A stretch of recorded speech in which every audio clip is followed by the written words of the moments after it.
this episode, we are going to focus on a vegan dinner roll shaped as a croissant, a healthy dinner roll. While the croissant has a lot of layers of butter, and usually when people don't want to use butter, they use a lot of like dalda or vanaspati, which is not good for health. So, and then it has a lot of butter incorporated into it, layers, and it's a layer of dough and then a layer of butter, a layer of dough and a layer of butter, and that's where you get the layers in the croissant. So we are doing something which we could fool the kids with. We're doing the dinner roll, which is shaped like a croissant, and so much healthier. So now we're moving a step ahead. Now we are doing a vegan dinner roll and a one-pot vegan dinner roll croissant. We're not going to use any machines, we're not going to use hand mixers, we're not going to use any other complicated components. We're just doing it with what we have in the kitchen. So we start off with milk. So because it's vegan and it does not have eggs, so we're going to use a lot of milk. So the milk is like almost around 1/3 cup of milk. So it's warm milk. I warmed the milk because we're going to activate the yeast. So this is around 360 to 65 grams of milk. So warm milk. And then the yeast feeds on sugar. So we're going to grow the yeast, and the yeast is the one responsible for the dinner rolls, for the fermentation of the dough, and of course subsequently the puffiness, the chewiness, the softness of the dinner rolls.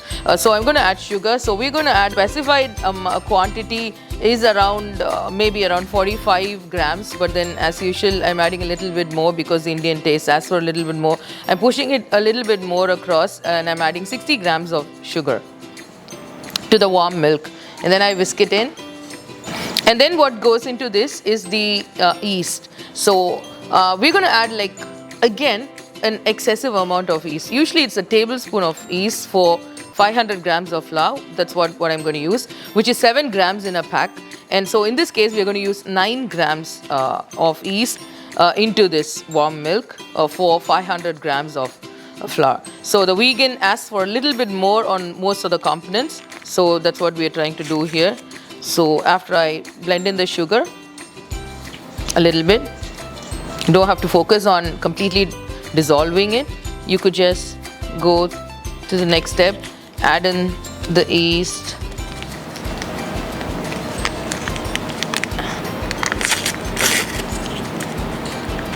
and add in the yeast. Right. So add it in the yeast and I whisk it in.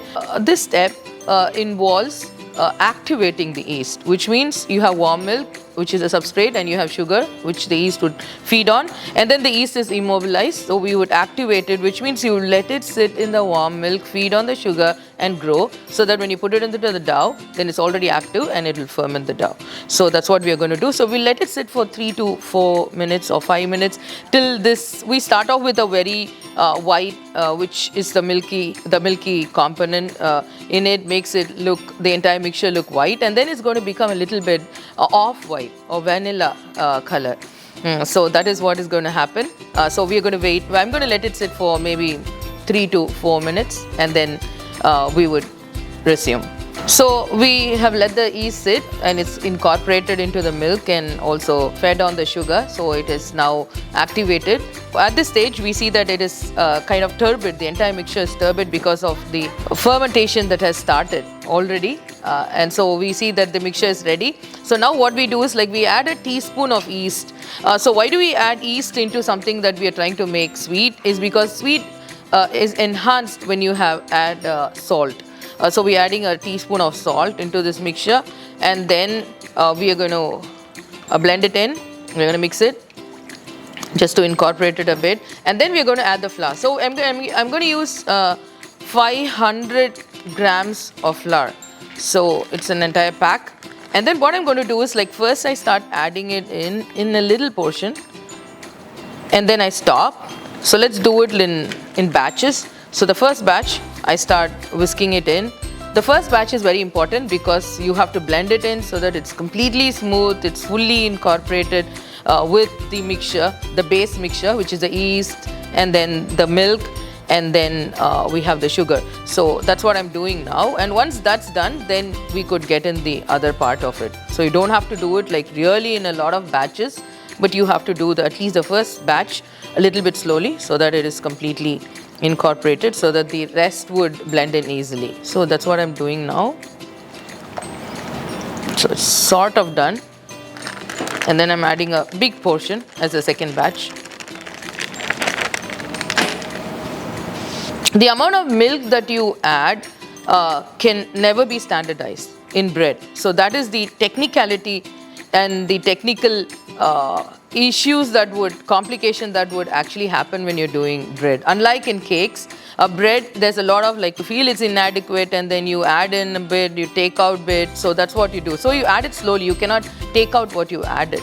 So there's no way you could look back on what you've done. So what you do is like you do it in a little bit. In case you need a little, it's going tight, then you add a little bit of milk. So that's how it happens. So I've done the second batch and I'm just putting in the rest. Okay, so at some point, so this is when people use the hand mixer or the standing mixer or the bread mixer because it's easier. You just have to turn this into the standing mixer and then it just does the mixing all by itself. But then we're doing a procedure where you just do one part where everything, all the ingredients, we turn it into this and then we just do it with our hands manually, which everybody has. Of course, we all have hands, and then we use it in the kitchen a lot, and we are going to do it a little bit heavy this time than we would use in a cooking. So for the bread, that we are going to use a lot of our hands in what process is called as kneading.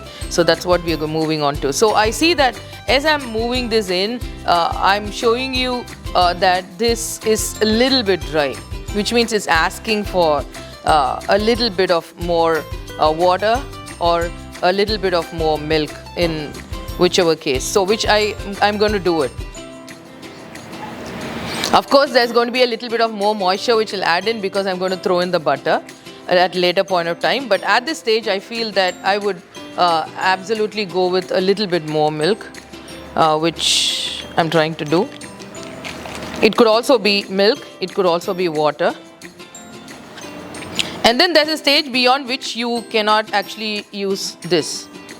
So I'm going to put down the spatula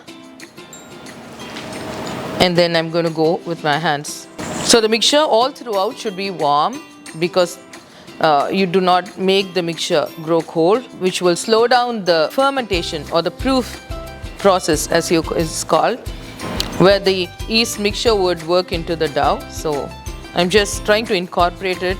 So I'm just using a method where I try to incorporate all of it with whatever components are in it.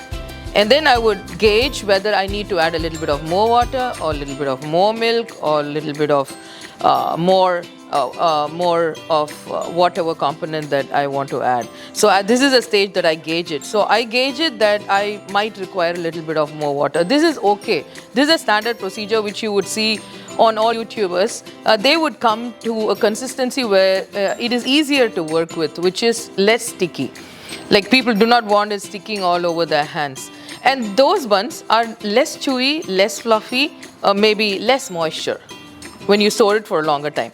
So we are looking at a bun where we would have a little bit of more elasticity. So I'm going to add a little bit of more water. I'm going to show you the trial and error method, how you would, what you would face, rather than I standardize it and I tell you like this is it. So I'm letting you know, like if it is like this, I need a little bit of more water, which I am doing. But make sure that you don't overdo it. You can always add a little bit more. But then, of course, you can add, but you can never subtract. So it is important that you keep to it. I feel that now it is enough. I added around like maybe 20 ml of water. And then I feel that I've got that gooey kind of dough that I want when I work with. So I'm almost there. So the entire process of kneading involves a process where you either throw the dough on the table, on the working table, and then you work on it. That uses a lot of pressure on the hands and a lot of aggression, which I am afraid of. So what I'm going to do is I'm using a relatively easier technique where all you have to do is get the gluten out of the flour. So the gluten is the protein in the flour, and then when you get it out, so it has the gliadin and then the glutenin proteins that are there in the flour, and as you get it out, the easier the better. So all you have to do is like push and then pull. In the beginning it's going to be hard, but then later I would show you that this push and pull is going to make this entire dough elastic. So we keep doing it. This is the most patience requiring and then the most time consuming process of any bread making or dinner roll or croissant baking process. So we're going to spend some time on this, and we're going to do this at least for 10 minutes. So that's a lot of hand power and manpower. So we'll do it because it's worth the effort when the buns are cooked. So what we're doing is, I've been kneading for 5 minutes. What I'm going to do is I'm going to incorporate butter. So usually people use around like 4 tablespoons of butter, which is around like 56 to 60 grams. So I'm using a little bit more. I'm rounding it up. I'm using 60 grams of butter. It's supposed to be 56. So I'm just using that. And then people melt the butter. So in this case, I'm not melting the butter because then the flavor of the butter, I feel, breaks down. So this is another method where you just add in the room temperature butter. It is soft. As you can see, it's soft. And then I just add it into the dough at various places. And then I'm going to just incorporate it smoothly as much as possible into the dough. So that is what I'm doing, and then I would continue kneading. So this is where I add in the butter, and then of course the butter adds a lot of moisture into the dough, and so I feel it's now easier for me to pull it up, and then it's easier for me to maneuver it. So that's what I'm doing now. So I just squeeze it in, make sure it's all mixed in as much as possible, and then I start the kneading process again. You could push and pull, or you could push and then push. You can pull and push like this. This is also another way where you can do it. In case you find it difficult to work with the dough, you could also do this. You could keep doing this, and then it's going to get, the more you do it, the dough is going to be more friendly to your hands, which means it's going to make it easier. So the entire process is going to go easy. So now it's becoming easier. In the beginning, it was like I had to hold the vessel because it was causing a lot of strain and friction, but now it not anymore. So it is more easier. As you can see, it's pulling off. The time that you see that the dough is pulling off the sides, that's the time that you know that the dough is well kneaded, which means the gluten is well formed. So that is the kind of indication that the dough is almost ready. But we don't stop here, we do it, because the more generously you do it, the better chewy, the more softer, the more fluffy the dinner rolls would come out. And I'll continue to do it till I'm satisfied with it, because there is no overdoing the kneading. So that's the good thing about this.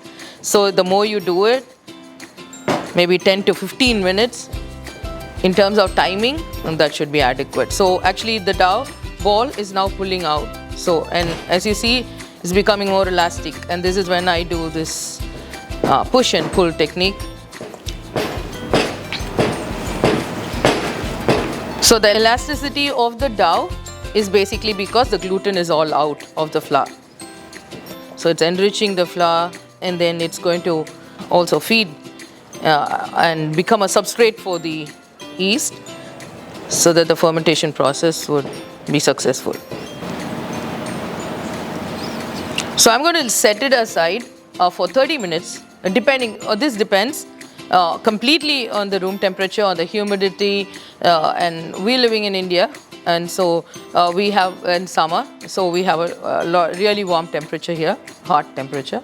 I'm going to leave it aside for maybe 30 minutes, and especially you would stop when you see that the dough has doubled up. That's the indication. So it's just the indication. The indicator is that I put in a portion like this, and I would stop when it has doubled up. So I would check. So I leave it in a warm, damp, a dark place, and give the yeast the privacy that it needs so that it can grow. So that's what's going to happen, and this stage is called proofing. And so it's the proofing stage where we allow the yeast and the dough and all the components to work together. And so we'll get back on. We brought back what we kept for proof, and then as you see that we've started with a small quantity and it has doubled up. Okay, so we're going to dust the surface with flour, with the same flour that you use to make the dinner rolls. Don't dust it too much, not too much flour, not too less. Too less going to make it sticky. Too much is actually going to make it hard. So we've been working with a more sticky dough, so we'll keep it till the end. So we've gone through a lot of hardship because we wanted to have the breads fluffy and soft. So as you see, it's still sticky, and I just take out the air pockets, the air that has filled in and the puffiness, so that it can puff up again. So that's called second proofing when you roll it out into bread. Some people keep this again for another 30 minutes. So we're not going through that. So I'm taking like 50% of what the batch that I have. And then I'm going to roll it out. So we can just push it like we do for pizza. We could just keep pushing and pushing across, but then I prefer using this. So what we do is like we just roll it out. So we're not looking for a perfect circle, we're just looking for something that we could divide into fours and then into triangles, so that we could get the croissant shape. So now what we do is like we're going to cut this so that we can roll it. So the knife that you use, you could always maybe coat it with a little bit of flour so that it doesn't stick. So I just do a 50% cut, and then I do a quadrant cut into 4, and then I just divide it. But then once you're done with it, you could always cut it again and you get the triangles.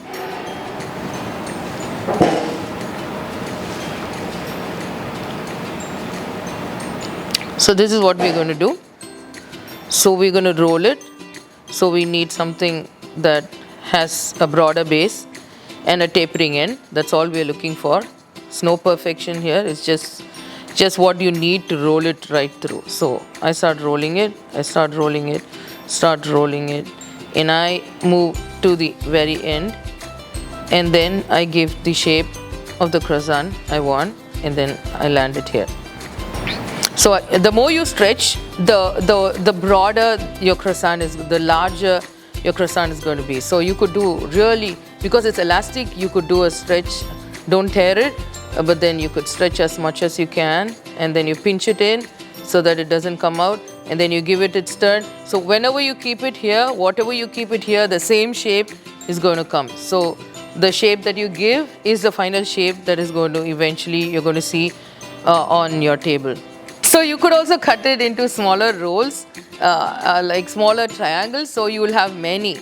Or you want a big one, you decide that you would just cut it into bigger triangles. So depending on the size of your triangle, that determines the size of your the croissant.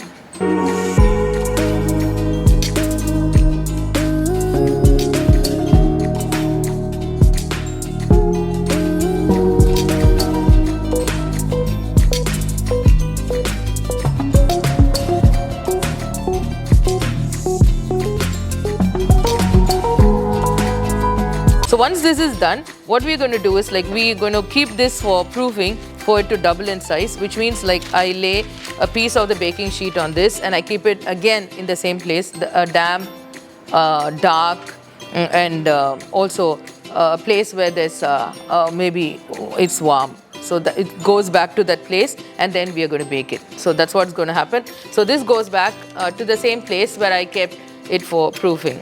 Hi, so we are back. So we've left the dinner rolls to sit for nearly 30 minutes, and then we've brought it back. So this is how it looks. So now what we're going to do is, now it's ready to bake, and so these are vegan dinner rolls. So we've maintained the concept till this point, and we shouldn't brush it with eggs. Usually people brush it with egg. So we keep it vegan by brushing it with milk. Why do we brush it? So that it gets that extra like more amber color or the golden color on the upper surface, which you usually see on the bun, so that that golden crust forms. So I'm just using milk.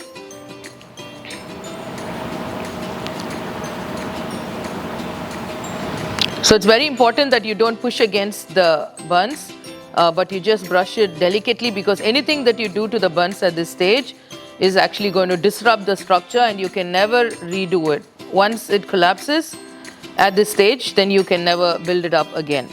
Then it's all lost and you're going to get messy, formless, completely broken down structures, which you cannot call them as croissants. So you have to be very careful. So the first time I baked a few years ago, so I was careful all throughout, and I came to this phase where I just overdid it and I just pressed hard against the buns and the structure went down and the entire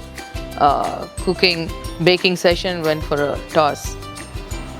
So very delicately you just paint the surface, like glaze the surface with milk. And we are ready to bake. So now we'll move to the oven. So we first preheat it at 190 degrees, and then you preheat it for maybe 5 minutes, and then you just turn this inside the preheated oven. So we are moving to the oven. Okay, so now we are going to place the tray inside the 180 to 190 is fine oven, preheated oven.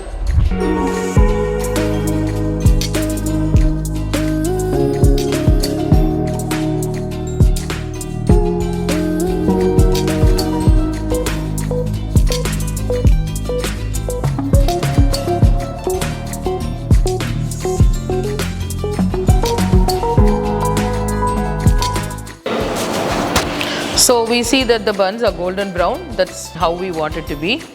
So we're going to take it out.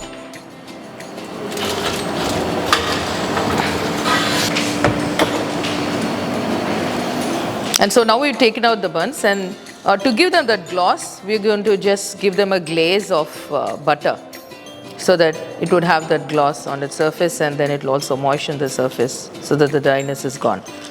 So with this, the baking as well as the preparative process is all done.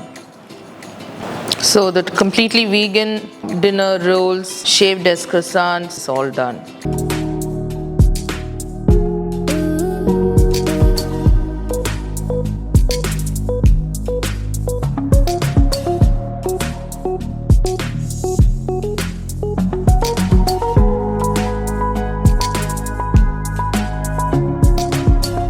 So we are back after baking, and these are totally vegan buns, where we have not used any egg or anything that would move us off the vegan concept, including the glaze, where usually people tend to use egg wash or white egg wash or egg yolk wash, but we've not done it.